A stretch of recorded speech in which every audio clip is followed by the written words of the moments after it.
Recently, the United States announced a 10% baseline tariff on trade partners around the globe, sparking widespread international concern and strong reactions.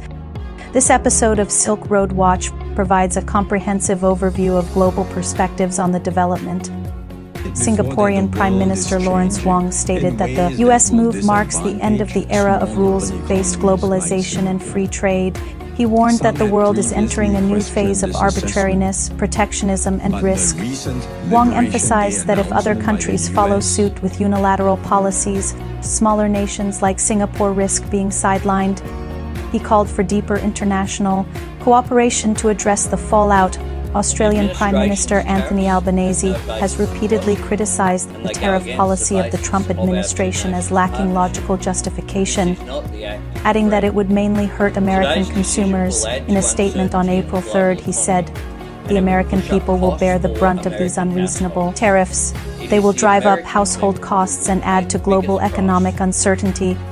South African President Cyril Ramaphosa condemned the 30% tariff imposed on South African goods as a barrier to trade and shared prosperity, warning that it would severely impact key industries such as the automotive sector.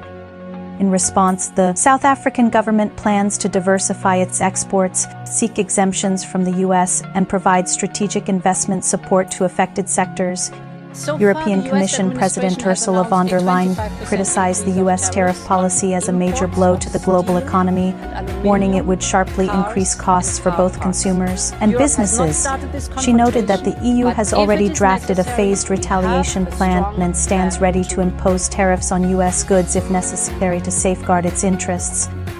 Dujarric, the spokesperson for the UN Secretary-General, emphasized that unilateral tariff policies hinder progress toward the Sustainable Development Goals and undermine the interests of vulnerable groups.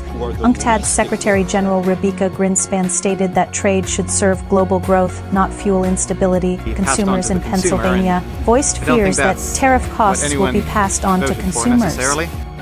The Wall Street Journal noted that the tariff hike could trigger retaliatory actions, leading to a lose-lose situation. Brandon Parsons, professor of economics at the Pepperdine Graziadio Business School, warned that the policy contains escalation clauses that could trigger a full-scale trade war.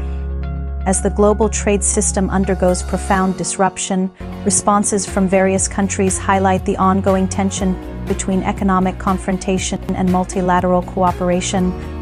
The direction of future developments will depend on the progress of international coordination and negotiation.